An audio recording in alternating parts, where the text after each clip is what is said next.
तपाईलाई स्वागत छ। सामुदायिक रेडियोबाट देशैभरि एकैसाथ प्रसारण भइरहेको साझा खबर CIN खबर.com र मोबाइल एप CIN बाट पनि सुन्न सकिन्छ।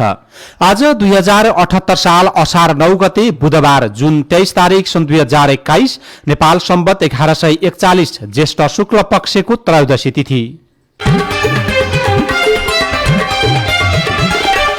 साझा खबरमा प्रमुख खबरका शीर्षकहरू।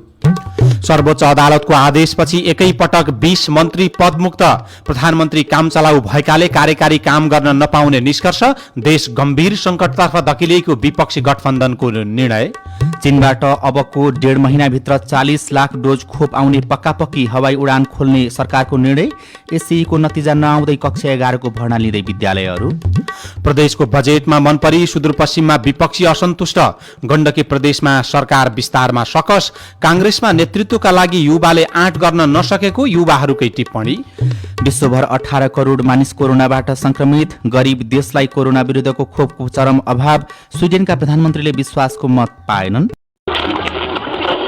सयौं रेडियो, हजारौं रेडियो कर्मी र करोडौं नेपालीको माझमा यो हो सामुदायिक सूचना नेटवर्क CIN। साझा खबरमा सबैभन्दा पहिले सर्वोच्च अदालतको आदेश र सरकारलाई परेको अप्ठ्यारोको प्रसंग। प्रधानमन्त्री केपी शर्मा ओलीले पछिल्लो पटक गरेको मन्त्री परिषद विस्तारलाई सर्वोच्च अदालतले बदर गरेको छ। प्रधानमन्त्री केपी ओलीले प्रतिनिधि सभा विघटनपछि थपेका 2 उपप्रधानमन्त्री सहित 20 मन्त्रीलाई सर्वोच्चले मंगलबार कार्यान्वयन नगर्न अन्तरिम आदेश दिएको हो। प्रधान न्यायाधीश सुरेन्द्र शमशेर राणा र न्यायाधीश प्रकाश कुमार ढुङ्गानाको संयुक्त इजलासले विघटनपछि नियुक्त भएका 20 मन्त्री पदमुक्त हुने आदेश दिएको हो। आदेशमा पछिल्लो समय जेठ 21 र 27 गते प्रधानमन्त्रीको सिफारिस र उहाँकै नेतृत्वमा राष्ट्रपतिबाट उपप्रधानमन्त्री, मन्त्री र राज्य मन्त्रीमा भएको थप नियुक्ति प्रक्रिया, संविधानको मूल मर्म र भावना विपरीत भएको उल्लेख भएको सूचना अधिकारी देवेन्द्र ढकालले CIN लाई जानकारी दिनुभयो। काम चलाउ सरकारको प्रधानमन्त्रीले चाहिँ अब आदेशमा मन्त्री परिषद विस्तार गर्न सक्दैन, जे जुन अवस्थामा छ त्यसैले मन्त्री परिषद सञ्चालन गर्नुपर्छ भन्ने आधारमा त्यसपछि भएका मन्त्री परिषदको पुनर्गठन चाहिँ बदर भएको हो। प्रतिनिधि सभा विघटन हुनुअघि कायम रहेका अर्थमन्त्री विष्णु प्रसाद पौडेल, शिक्षा विज्ञान तथा प्रविधि मन्त्री कृष्ण गोपाल श्रेष्ठ, भौतिक पूर्वाधार तथा यातायात मन्त्री वसन्त कुमार नेम्बाङ र कानून न्याय तथा संसदीय मामिला मन्त्री लीलानाथ श्रेष्ठ बाहेक पछिल्लो समयमा मन्त्री परिषद विस्तारको क्रममा उपप्रधानमन्त्री, मन्त्री र राज्य मन्त्रीको जिम्मेवारी पाएकाहरूलाई उक्त पद अनुसार काम नगर्नु, गर्न नदिनु, नदिलाउनु भनी सर्वोच्च अदालतले सर्वोच्चको नियमावली 2074 को नियम 49 अनुसार राष्ट्रपतिको कार्यालयका नाममा अन्तरिम आदेश दिएको हो। अदालतको यो आदेशका कारण उपप्रधानमन्त्री रघुवीर महासेठ र राजेन्द्र महतो तथा मन्त्रीहरू खगराज अधिकारी, शरद सिंह भण्डारी, अनिल कुमार झा, शेरबहादुर तामाङ, राजकिशोर यादव, लक्ष्मणलाल कर्ण, नैनकला थापा, ज्वाला कुमारी शाह, विमल प्रसाद श्रीवास्तव, उमाशंकर अर्गरिया, चन्दा चौधरी, इकबाल मिया, नारद मुनि राणा, गणेश कुमार पहाडी, मोहन बानिया स्वत पदमुक्त भएका छन्। पदमुक्त भएका राज्य मन्त्रीहरूमा चन्द्रकान्त चौधरी, रेणुका गुरुङ र आशा कुमारी विक पनि रहेका छन्। सर्वोच्च अदालतको आदेशपछि मन्त्री परिषदमा अब प्रधानमन्त्री केपी शर्मा ओली सहित अर्थमन्त्री विष्णु पौडेल, शिक्षा मन्त्री कृष्ण गोपाल श्रेष्ठ, भौतिक पूर्वाधार तथा यातायात मन्त्री वसन्त कुमार नेम्बाङ, कानून मन्त्री लीलानाथ श्रेष्ठ मात्रै रहनु भएको छ। गत जेठ 21 र 27 गते नियुक्त भएका सबै मन्त्रीको पद गएको हो। आदेशमा प्रतिनिधि सभा विघटनकै अवस्थामा मन्त्री परिषदले दैनिक काम कारबाही गर्ने भन्ने संवैधानिक व्यवस्था पनि औंल्याइएको छ। आदेशमा भनिएको छ, प्रतिनिधि सभा विघटन भएको विशेष परिस्थितिमा प्रधानमन्त्रीको अध्यक्षतामा जे जुन अवस्थाको मन्त्री परिषद छ त्यही मन्त्री परिषदले कार्य सञ्चालन गर्नेछ भनी स्पष्ट रूपमा किटानीका साथ उल्लेख भइरहेको परिप्रेक्ष्यमा उल्लेख छ। आदेश गर्दा भने संयुक्त इजलासले सरकारलाई जेठ 21 र 27 गते अघिको अवस्थामा नफर्काई त्यसको सरकार विस्तारको निर्णय मात्रै बदर गरेको देखिएको छ। कानूनी रूपमा यो निर्णयलाई कसरी लिन सकिन्छ, हामीले संविधानविद डाक्टर विपिन अधिकारीलाई सोधेका छौं।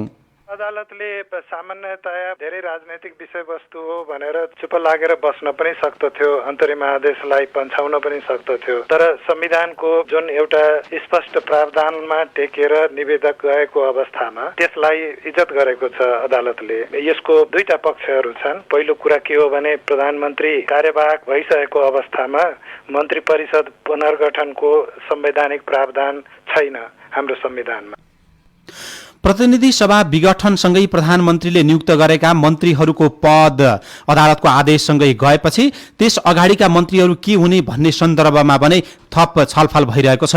विघटन अघिका मन्त्री फर्काउन मिल्छ कि मिल्दैन, आदेशमा 4 मन्त्रीको नाम तोकिएकाले त्यो मिल्दैन भन्ने अर्को थरी व्याख्या भइरहेको छ भने त्यो विषयमा अब सरकारले कसरी जानु पर्ला भन्ने प्रश्नमा अधिकारीले भन्नुभयो। अब यस्तो छ, अदालतको अन्तरिम आदेशलाई व्याख्या गर्दाखेरि हामी धेरै एक्टिभिस्ट व्याख्या गर्दैनौँ, किनभने यो अन्तिम फैसला होइन।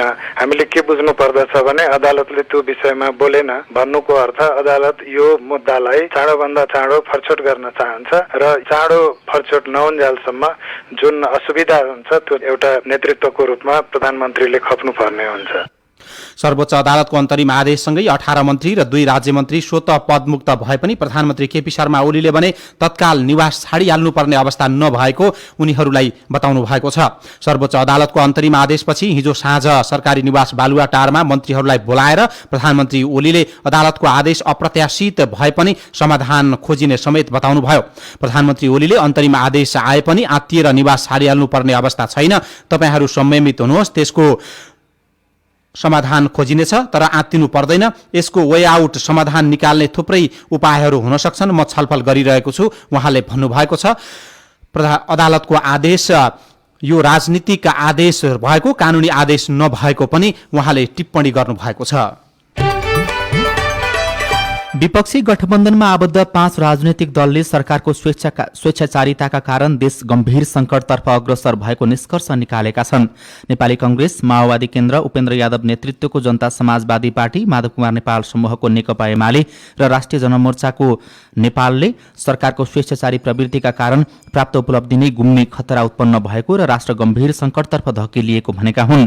प्रधानमन्त्री र सरकारले जताततै हस्तक्षेप गर्ने, दबाव र धम्की दिने तथा संकीर्ण स्वार्थका लागि जस्तोसुकै काम पनि गर्ने बाटो अंगीकार गरेका छन्, जसका कारण प्राप्त उपलब्धि नै गुम्ने हुन् कि भन्ने खतरा उत्पन्न भएको छ। राष्ट्र गम्भीर संकटतर्फ धकेलिएको छ, विपक्षी 5 दलद्वारा मंगलबार जारी संयुक्त वक्तव्यमा भनिएको छ। उनीहरूले संवैधानिक सर्वोच्चता, शक्ति पृथकीकरण, कानूनको पालना र निर्धारित जिम्मेवारीको इमानदार निर्वाह तथा राष्ट्र र जनताको सर्वोपरि हित लोकतान्त्रिक प्रणालीका मूल्यभूत मान्यता भएको समेत संयुक्त वक्तव्यमा भनेका छन्। संविधान जारी भएसँगै देश र राजनीतिक स्थायित्वसहित संघीय लोकतान्त्रिक गणतन्त्रलाई सुदृढ गर्ने, कानूनी शासन र सुशासन, सामाजिक न्याय, समावेशिता, राष्ट्रिय हित एवं जनताको समृद्धितर्फ अग्रसर हुनुपर्नेमा त्यसो हुन नसकेको पनि 5 दलको निष्कर्ष रहेको छ। 65 वर्षभन्दा माथिको उमेर समूहका नागरिकलाई तत्काल कोभिड-19 विरुद्धको कोभिशिल्डको दोस्रो डोज खोप लगाउन सर्वोच्च अदालतले हिजो सरकारका नाममा अन्तरिम आदेश दिएको छ। न्यायाधीश ईश्वरी खतिवड़ाको इजलासले यस्तो आदेश दिएको। अघिल्लो वर्ष कोभिशिल्डको पहिलो डोज लगाएका ज्येष्ठ नागरिकलाई दोस्रो खोप लगाउन ढिलाइ भएको भन्दै सर्वोच्च अदालतले आदेश दिएको छ। अदालतको यथाशीघ्र खोपको व्यवस्था गर्न पनि भनेको छ। चीनबाट 40 लाख डोज आउने लगभग पक्की भएको छ। अबको 1.5 महिनामा 40 लाख मात्रा खोप नेपाल आउने सुनिश्चित भएको सरकारले जानकारी दिएको छ। सरकारले यसअघि नै चीनबाट खोप खरिद गर्ने निर्णय गरिसकेको थियो। बेजिङ स्थित नेपाली दूतावासका अनुसार नेपालले आफ्नो अनुकूलता अनुसार जुन महिनाभित्र 10 लाख, जुलाईमा 20 लाख र अगस्तमा 10 लाख डोज खरिद गर्न सक्ने गरी सिनोफार्मले आश्वस्त तुल्याएको छ। चिनिया कम्पनी 30 जेठमै 10 लाख डोज खोप उपलब्ध गराउन तयार भएको त्यहाँको नेपाली दूतावासले जानकारी दिएको छ। डेनमार्कबाट भने खोप आउने अझै अन्योलता रहेको सरकारी अधिकारीहरूले बताएका छन्। अमेरिका, रुस, बेलायतलाई पनि खोपका लागि आग्रह गरिएको थियो, त्यसबाट पनि प्रश्न जवाब अहिलेसम्म आइसकेको छैन। कोरोना संक्रमितको संख्या भने 3000 को वरिपरि रहेको देखिन्छ। देशभर हिजो 4954 जना कोरोना संक्रमण मुक्त हुँदा 24 घण्टामा थप 3043 जना संक्रमित समेत भएका थिए। नेपालमा निको हुने दर 90.2% छ। पछिल्लो 24 घण्टामा थप 4522 जनामा कोरोना भाइरसको संक्रमण समेत पुष्टि भएको छ। नेपालमा हालसम्म पीसीआर विधिबाट 26,343 जना र एन्टिजेन विधिबाट 28,127 जना संक्रमण पुष्टि भएको स्वास्थ्य मन्त्रालयले जानकारी दिएको छ। पछिल्लो 24 घण्टामा थप 41 जनाको कोरोना संक्रमणका कारण मृत्यु भएको छ। यसैबीच निषेधाज्ञा खुकुलो भएसँगै सरकारले अब नियमित आन्तरिक तथा अन्तर्राष्ट्रिय हवाई उडान खोल्ने निर्णय गरेको छ। मंगलबार बसेको मन्त्री परिषद बैठकले शर्तसहित गन्तव्य र वायु सेवा कम्पनी अनुसार कोटा तोकेर हवाई उडान खोल्ने निर्णय गरेको हो। मन्त्री परिषदको बैठकले आन्तरिकतर्फ कुल उडान संख्याको 50% नबढ्ने गरी सञ्चालन हुने निर्णय गरेको छ, जसको तालिका र मिति भने संस्कृति, पर्यटन तथा नागरिक उड्डयन मन्त्रालयले तय गर्नेछ। बुधबार आजसम्म नयाँ उडान तालिका तय गर्ने तयारीमा पर्यटन मन्त्रालय रहेको छ।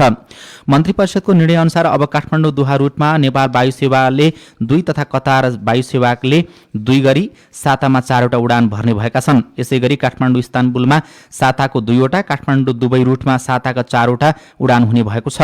त्यसैगरी काठमाडौँ दमाम रुटमा साताको 2 वटा, काठमाडौँ कुवेतमा साताको 2 वटा, काठमाडौँ मस्कटमा साताको 1 वटा र मलेसियामा साताको 4 वटा उडान खुल्ने भएको छ। त्यस्तै गरी दक्षिण कोरियामा 1, जापानमा 1 वटा उडान हुने भएको छ। काठमाडौँ छेन्दु र गन्जुहाउमाको रुटमा साताको 1-1 वटा उडान हुने गरी खुलेको हो। सरकारले गत 16 वैशाखदेखि नयाँ भेरिएन्ट सहित तीव्र रूपमा फैलिएको कोरोना महामारी नियन्त्रणका लागि भन्दै हवाई उडान स्थगित गरेको थियो। गत 16 वैशाखदेखि जारी 55 दिने निषेधाज्ञा खुकुलो भएसँगै हवाई यातायात अब सुचारू हुने भएको हो।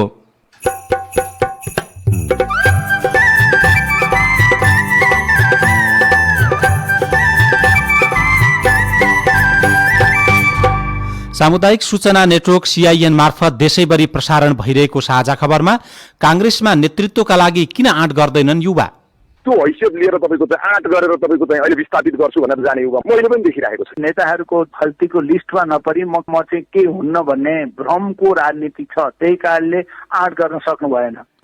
प्रदेशको बजेटमा मनपरी सुदूरपश्चिममा विपक्षी असन्तुष्ट, गण्डकी प्रदेशमा सरकार विस्तारमा सकस लगायतका खबर बाँकी नै छन्। CIN को साझा खबर सुन्दै गर्नुहोला। शरीर हुन्छ अङ्ग भङ्ग जसले तेजाब छर्छ, ती व्यक्तिले कानुनत दण्ड भोग्नै पर्छ। तेजाब हानि शरीरका संवेदनशील अङ्ग, क्षति नष्ट गरी जसले पार्छ अङ्ग भङ्ग। 20 वर्ष जेल 10 लाख क्षतिपूर्ति भर्छ। तेजाब हानि जसले मानवीय क्षति गर्छ। तेजाबको कारणबाट पीडितको ज्यान गए, पीडकालाई हुन्छ ज्यान मारेको सजाय। कसुरदारलाई कारबाही पक्का पक्की हुन्छ। घटना हुन साथै पहिले उजुर गर्नु पर्छ। कसुरदार उम्क्यो भने झन् विनाश गर्छ।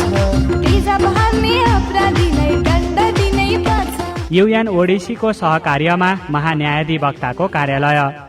कोरोनाबाट मात्र नभई मौसम परिवर्तनका कारण बालबालिकामा रुगाखोकी लाग्ने, ज्वरो आउने जस्ता समस्याहरू पनि देखिएका हुन सक्छन् भनी यस्ता लक्षणहरू देखिए लापरवाही नगरी तत्कालै स्वास्थ्य परीक्षण वा PCR टेस्ट गराउनुहोस्, किनकि यी कोरोनाका लक्षण पनि हुन सक्छन्। जनहितका लागि राष्ट्रिय स्वास्थ्य शिक्षा सूचना तथा सञ्चार केन्द्र र प्लान इन्टरनेशनल नेपालद्वारा प्रसारित सन्देश। नमस्कार मेयर साहब। नमस्कार म्याडम। नमस्कार मेयर साहब, नगरपालिकामा विकास निर्माणका योजना त गजबै ल्याउनु भयो, तर के म्याडम, तपाईलाई चित्त बुझेन कि? विकास निर्माणको काम त राम्रै भइरहेको छ, तर नगरभित्र बाल श्रम प्रयोग गरेको गुनासो पनि सुनिन्छ नि। के कसरी अनुगमन गर्दै हुनुहुन्छ? हो म्याडम, हामीले पनि बालबालिकाहरूलाई श्रमयुक्त काममा लगाएको केही घटनाहरू भेटेका छौँ। यसरी बाल श्रम गराउनेहरूलाई सचेत गराउनुका साथै कानून बमोजिम कारबाही पनि गरिरहेका छौँ। हो नि मेयर साहब, बाल श्रम निवारणको लागि 18 वर्ष मुनिका बाल बालिकाहरूलाई कुनै पनि श्रमयुक्त काममा लगाउनु हुँदैन र बाल श्रम गराउनु कानून विपरीत हो म्याडम, बाल बालिकाहरूको उज्जवल भविष्यका लागि बाल श्रम निवारण गर्नै पर्छ। बाल श्रम निवारण गर्ने हामी सबैको जिम्मेवारी हो। बाल श्रम गराउनु सामाजिक अपराध हो। बाल बालिकालाई श्रममा लगाउनु कानून बमोजिम दण्डनीय हुन्छ। बाल श्रम नगराउँ। श्रम, रोजगार तथा सामाजिक सुरक्षा मन्त्रालय। सामाजिक रूपान्तरणका लागि यो हो सामुदायिक सूचना नेटवर्क CIN। तपाईँ अहिले देशभरिका सामुदायिक रेडियो CIN खबर.com र मोबाइल एप CIN-बाट एकैसाथ साझा खबर सुनिरहनु भएको छ। अब काठमाडौँबाट पत्र पत्रिकाले छापेका खबर। नागरिक दैनिकको पहिलो पृष्ठमा गाँठो फुकाउन मुख्यमन्त्री काठमाडौँमा, मन्त्री परिषद विस्तार र कार्यविभाजनमा अडचन शीर्षकको खबर छापिएको छ। यो गण्डकी प्रदेशको खबर हो। मन्त्रीहरूको कार्यविभाजन र मन्त्री परिषद विस्तार गर्न सकस भएपछि गण्डकी प्रदेशका सरकारका मुख्यमन्त्री कृष्णचन्द्र नेपाली पोखरेल संघीय राजधानी काठमाडौँ आइपुग्नु भएको छ। मन्त्रीहरूको कार्यविभाजन र मन्त्री परिषद विस्तारमा देखिएको गाँठो फुकाउन मुख्यमन्त्री पोखरेल बिना विभागीय मन्त्री कुमार खड्कालाई साथमा लिएर शीर्ष नेता भेट्न मंगलबार राति काठमाडौँ आइपुग्नु भएको हो। मुख्यमन्त्री पोखरेल काठमाडौँ पुग्नु अघि नै कांग्रेसबाट मन्त्रीका आकांक्षीहरू पनि शीर्ष नेता भेट्न काठमाडौँ आइसकेका छन्। मुख्यमन्त्री पोखरेलले काठमाडौँमा कांग्रेस सभापति शेरबहादुर देउवा, माओवादी केन्द्रका अध्यक्ष पुष्पकमल दाहाल प्रचण्ड र जनता समाजवादी पार्टी जसपाका शीर्ष नेताहरूलाई भेटेर प्रदेश सरकारमा मन्त्रीहरूको कार्यविभाजन र मन्त्री परिषद विस्तारबारे छलफल गर्ने बताइएको छ। उहाँले आज शीर्ष नेताहरूसँग भेट्ने कार्यक्रम रहेको छ।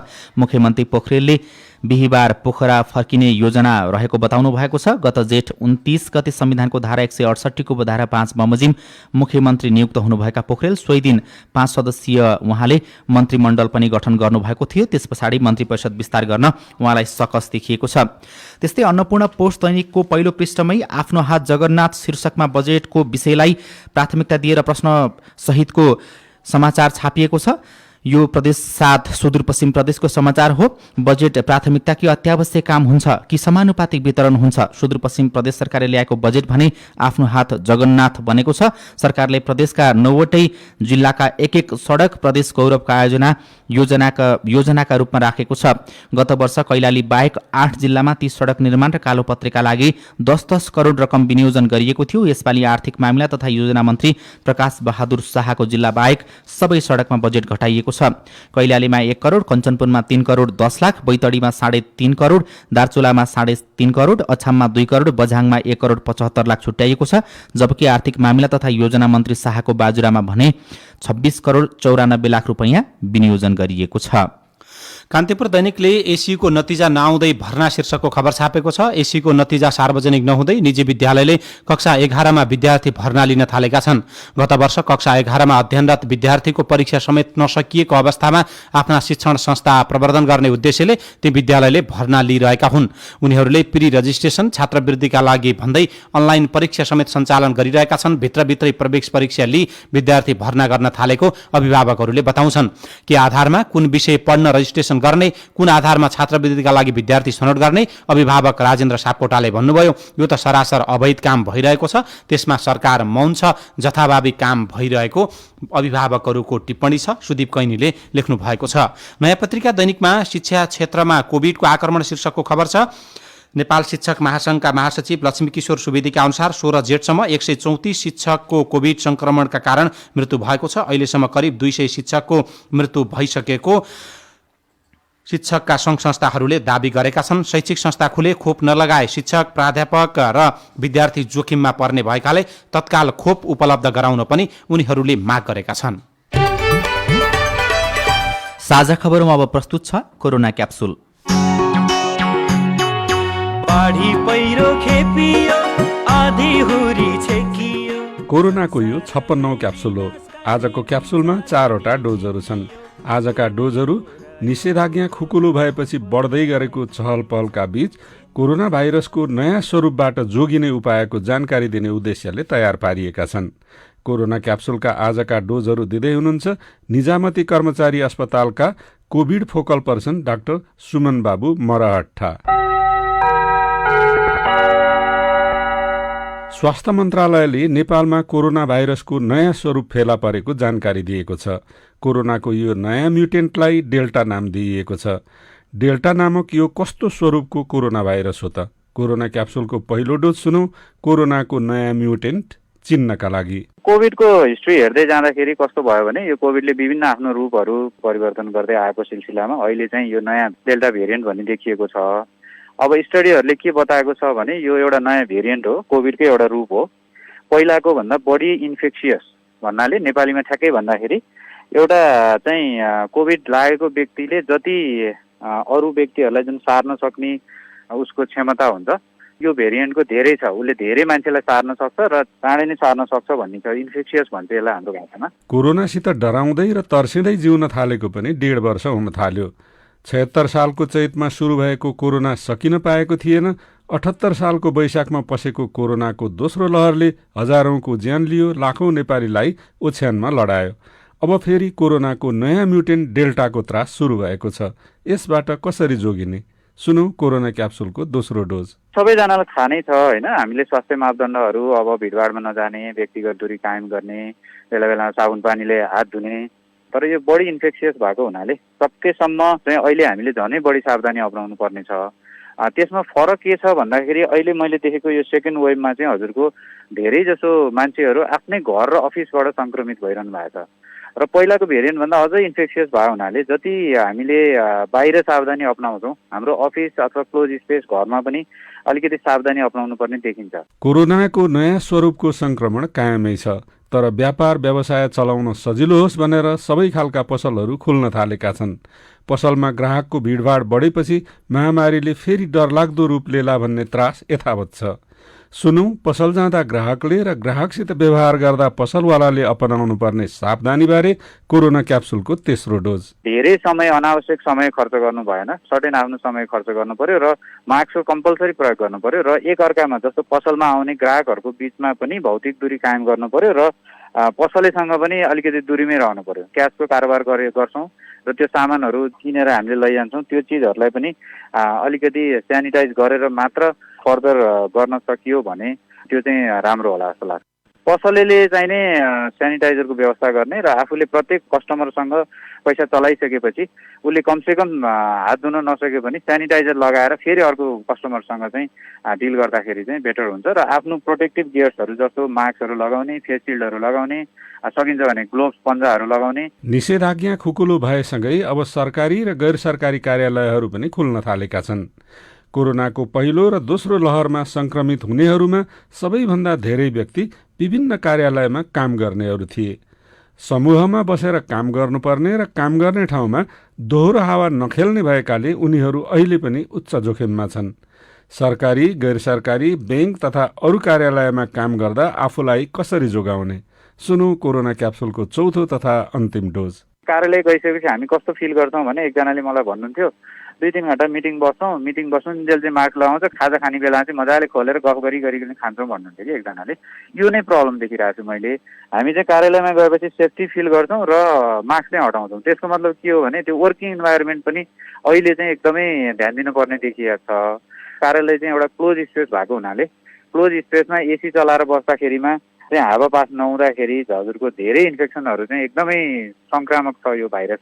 खुल्ला कोठाहरूमा बस्ने र एक्लै हुँदा अथवा छुट्टै कार्यालय हो भने छुट्टै कुरा हो, नत्र भने कमसेकम मास्क चाहिँ लगाउने अनिवार्य रूपमा। कोरोनाको नयाँ भेरिएन्ट चिन्ने ज्ञान र त्यसबाट जोगिने उपायका डोजहरूका लागि निजामती कर्मचारी अस्पतालका covid focal person doctor Suman बाबु मरहट्टालाई धन्यवाद र कोरोना क्याप्सुल सुन्नुभएकोमा तपाईँलाई पनि धन्यवाद। लौ त कोरोनाको अर्को क्याप्सुलमा फेरि भेटौँला।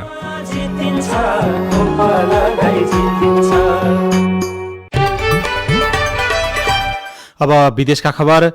जोन्स हपकिन्स विश्वविद्यालयले दिएको पछिल्लो विवरण अनुसार विश्वभर कोरोना संक्रमितको संख्या 17,87,88,000 नागेको छ। कोरोना सुरु भए यता हालसम्म विश्वभर यस संक्रमणबाट 38,37,250 जनाको मृत्यु भइसकेको छ। विश्वविद्यालयको पछिल्लो विवरण अनुसार कोरोनाबाट अप्रत्याशित प्रभावित मुलुकको पहिलो नम्बरमा अमेरिका छ। त्यहाँ 3,35,54,000 संक्रमित छन्। मृतक संख्या 6,02,092 पुगेको छ। त्यसपछि भारतमा 2,49,77,000 संक्रमित र 3,89,302 मृतक छ भने तेस्रोमा ब्राजिल, त्यहाँ 1,79,64,466 संक्रमित पुगेका छन्। तर गरिब देशहरूलाई भने कोरोना विरुद्धको खोपको चरम अभाव भएको छ। गरिब देशहरूले कोरोना विरुद्धको खोप पाउन नसक्दा त्यहाँ संक्रमण थप जटिल बनेको छ र संक्रमितहरूलाई अप्ठ्यारो भइरहेको बीबीसीले लेखेको छ। र स्विडेनका प्रधानमन्त्रीले विश्वासको मत पाउन सक्नु भएको छैन। संसदबाट विश्वासको मत प्राप्त गर्न नसकेपछि स्विडेनका प्रधानमन्त्री स्टेफान लोफभेन पदमुक्त समेत हुनुभएको अन्तर्राष्ट्रिय सञ्चार माध्यमले लेखेका छन्। खेल खबर स्कटल्यान्ड, नामिबिया र नेपाल बीच स्पेनमा तय भएको त्रिकोणात्मक एकदिवसीय श्रृङ्खलाका लागि नेपाली राष्ट्रिय क्रिकेट टिमले मंगलबार हिजोबाट अभ्यास सुरु गरेको छ। कीर्तिपुर स्थित त्रिभुवन विश्वविद्यालयको मैदानमा नेपाली टोलीले स्पेन भ्रमण सफल बनाउन प्रशिक्षण सुरु गरेको बताइएको छ। र युरोकप फुटबलमा समूह विजेता बन्दै 16औं संस्करणको युरोकप फुटबलको नकआउट चरणमा इङ्ल्यान्ड प्रवेश गरेको छ। मंगलबार राति समूह चरणको अन्तिम खेलमा चेक रिपब्लिकलाई 1-0 गोल अन्तरले पराजित गर्दै इङ्ल्यान्ड समूह विजेता बनेको हो। त्यस्तै समूह उपविजेता बन्दै क्रोएसिया पनि अन्तिम 16मा प्रवेश गरेको छ। समूह चरणको अन्तिम खेलमा मंगलबार राति स्कटल्यान्डमाथि 3-1 जित निकाल्दै क्रोएसिया समूह उपविजेता बनेको हो। युरोकप फुटबलमा आज 4वटा खेल हुँदैछन्। समूह ईमा रहेको स्पेनले आज राति स्लोभाकियासँग प्रतिस्पर्धा गर्नेछ। सेभियामा हुने स्पेन र स्लोभाकिया बीचको खेल राति 9:45 बजे सुरु हुनेछ। त्यस्तै अर्को खेलमा स्विडेन र पोल्यान्ड बीच प्रतिस्पर्धा हुनेछ। यी दुई टोलीको खेल पनि राति 9:45 बजे नै हुनेछ। त्यस्तै समूह एफमा पोर्चुगलले फ्रान्ससँग प्रतिस्पर्धा गर्नेछ। साबिक विजेता पोर्चुगल र फ्रान्स बीचको खेल राति 12:45 बजे हुनेछ। यसै समूहको अर्को खेलमा जर्मनीले हंगेरीसँग खेल्नेछ। जर्मनी र हंगेरी बीचको खेल राति 12:45 बजे नै हुनेछ। साझा खबरमा अब कांग्रेस महाधिवेशन र नेतृत्वको कुरा। विभिन्न कारणबाट पटक पटक सारिएको नेपाली कांग्रेसको महाधिवेशन भदौ 16 देखि 19 गतेसम्मका लागि तोकिएको छ। नेतृत्वका लागि आकांक्षा देखाउनेहरू पनि बढ्दैछन्, तर युवा पंक्ति अहिलेसम्म तयार भएको देखिँदैन। किन युवाहरू नेतृत्वका लागि तयार भएको देखिएको छैन? सभापति शेरबहादुर देउवाले पुनः सभापतिमा लड्ने बताएपछि कांग्रेसभित्र महाधिवेशनको सरगर्मी बढेको छ। हालसम्म प्रष्ट रूपमा सभापतिका उम्मेद्वार 6 जना छन्। तीमध्ये केही दोस्रो पुस्ताका नेता समेत छन्। तर पनि अन्तिममा पहिलो पुस्ताकै नेताहरू नेतृत्वमा पुग्न सक्ने आशंका गर्नुहुन्छ नेपाल विद्यार्थी संघ तनहुका सभापति चुडामणी खनाल। गुटको विवाद हो, कुनै पनि पुस्ताको विवाद छैन। एक पुस्ता तल कांग्रेस झर्दिएको हामी जस्ता युवाहरूको पनि अपनत्व हुन्थ्यो भन्ने हामीलाई लाग्नु स्वाभाविक हो। तर त्यो हैसियत लिएर तपाईको चाहिँ आँट गरेर तपाईको चाहिँ अहिले विस्थापित गर्छु भनेर जाने युवा मैले पनि देखिरहेको छैन। नवलपरासी बर्दघाट सुस्ता पश्चिममा विवादकै कारण दुई गुटका 2 सभापति तोकिएका थिए। लामो समय विवाद चल्यो र अहिले समाधान भएको छ। तर त्यसको तुस बाँकी रहेको र अन्य जिल्लामा गुट उपगुट सक्रिय रहेको कांग्रेस कार्यकर्ताहरू बताउँछन्। 27 जिल्लामा अझै पनि क्रियाशील सदस्यताको विवाद टुंगिएको छैन। नवलपरासी पश्चिम कांग्रेस जिल्ला सहसचिव गजानन्द पटेल। विवादहरू भइरहेछ, एउटा सिटाता नै भागभण्डाको कुराहरू भइरहेछ। त्यो भागभण्डाहरू नभएर निष्पक्ष रूपमा अहिले प्रतिस्पर्धामा सबैजना गयो भने यसमा छर्लङ्ग हुन्छ। कांग्रेसमा अघिल्लो महाधिवेशनबाटै युवा पुस्ताले नेतृत्व लिनुपर्ने बहस शुरू भएको थियो। तर नेता कार्यकर्ता गुट भन्दा माथि उठ्न सकेका छैनन्। युवाले नेतृत्व लिनुपर्छ भन्ने युवा नेताहरू नै एक हुन नसक्नु अर्को दुःख लाग्दो विषय हो। नेता रामहरि खतिवडा। नेताहरूको गोजीको खल्तीको लिस्टमा नपरी म केही जित्दिन, म चाहिँ केही हुन्न भन्ने भ्रमको राजनीति छ। त्यही कारणले आँट गर्न सक्नु भएन। साथीहरूलाई एक ठाउँमा लिएर गुट होइन जुटको राजनीति गर्न म तयार छु। कांग्रेसमा पुस्ता हस्तान्तरणको कुरा उठ्यो भने उमेरले युवा कि विचारले युवा भन्दै पार्टीभित्रकै शीर्ष नेताहरूले यसलाई मत्थर पारेको देखिन्छ। पार्टीलाई सैद्धान्तिक रूपमा चलाउने भन्दा पनि गुटगत राजनीतिलाई बलियो बनाउने र नेतृत्वमा पुग्ने दाउमा नेताहरू लागेको देखिन्छ, जुन चिन्ताको विषय हो भन्नुहुन्छ राजनीतिक विश्लेषक पुरञ्जन आचार्य। सबैले व्यक्तिगत चाहिँ आफ्ना स्वार्थहरू, आफ्ना पदहरू, आफ्ना महत्वाकांक्षाहरूको टकराव हो। यो चाहिँ विचार त अब के पनि भएन नि। आर्थिक नीति कस्तो हुने, त्यसको शैक्षिक नीति कस्तो हुने, स्वास्थ्य नीति कस्तो हुने, कांग्रेसमा यस बारेमा बहस चाहिँ मैले अहिलेसम्म सुन्न पाएको छैन। पार्टीभित्रको गुटगत विवादले वैचारिक बहस कमजोर हुँदै गएको कतिपयको विश्लेषण छ। 8 लाख क्रियाशील सदस्य मध्ये आधा भन्दा बढी युवा छन्। तर नेतृत्वमा पाका पुस्ताका नेताकै हालिमुहाली छ। यसपटकको महाधिवेशनले नयाँ पुस्तालाई नेतृत्वमा पुर्याउने आम कार्यकर्ताको विश्वास छ। सीता शर्मा, CIN काठमाडौँ। यो रिपोर्टसँगै हामी साझा खबरको अन्त्यमा आइपुगेका छौं। सामुदायिक रेडियो प्रसारक संघद्वारा सञ्चालित CIN को बिहान 6 बजेको साझा खबर सक्नु अघि मुख्य खबर फेरि एकपटक। सर्वोच्च अदालतको आदेशपछि एकैपटक 20 मन्त्री पदमुक्त, प्रधानमन्त्री काम चलाउ भएकाले कार्यकारी काम गर्न नपाउने निष्कर्ष। देश गम्भीर संकटतर्फ धकेलिएको विपक्षी गठबन्धनको निष्कर्ष। चीनबाट अबको 1.5 महिनाभित्रै 40 लाख कोरोना विरुद्धको खोप आउने पक्की हवाई उडान खोल्ने सरकारको निर्णय। एसीको नतिजा नआउँदै कक्षा 11 मा भर्ना लिँदै विद्यालय। प्रदेशको बजेटमा मनपरी सुदूरपश्चिममा विपक्षी असन्तुष्ट। गण्डकी प्रदेशमा सरकार विस्तारमा सकस। कांग्रेसमा नेतृत्वका लागि युवाहरूले आँट गर्न नसकेको युवाहरूकै टिप्पणी। विश्वभर 18 करोड मानिस कोरोनाबाट संक्रमित। गरीब देशलाई कोरोना विरुद्धको खोप चरम अभाव। स्विडेनका प्रधानमन्त्रीले विश्वासको मत पाएनन्। र युरोकप फुटबलमा इङ्ल्यान्ड र क्रोएसियाको जित। आज 4वटा खेलहरू हुँदै। साझा खबरको अन्त्यमा पालो आएको छ कार्टुनको। नयाँ पत्रिका दैनिकमा रवि मिश्रले बनाएको कर्नर किक शीर्षकको कार्टुन लिएका छौं। यो कार्टुनमा सर्वोच्च अदालतको आदेश र प्रधानमन्त्रीको प्रतिक्रिया, प्रधानमन्त्रीले के सोचिरहनु भएको होला भन्ने प्रसङ्गसँग व्यङ्ग्य गर्न खोजिएको छ। यहाँ प्रधानमन्त्रीले त्यो निर्णय हेर्दै मुसुमुसु हाँसिरहेको देखाइएको छ र मासतिर लेखिएको छ यस्तो: हे अदालतले प्रमाणित गर्दैछ म बाहेक अरूको कामै छैन भनेर। अवस्था प्राविधिक साथी सुनिल राजभारतलाई धन्यवाद। अहिलेलाई गोविन्द खड्का र राजन रुचाल बिदा भयौं। तपाईको आजको दिन शुभ होस्। नमस्कार। यसपछि देशभरिका सामुदायिक रेडियोबाट कार्यक्रम बाल सिकाइ प्रसारण हुनेछ। सुन्ने प्रयास गर्नुहोला।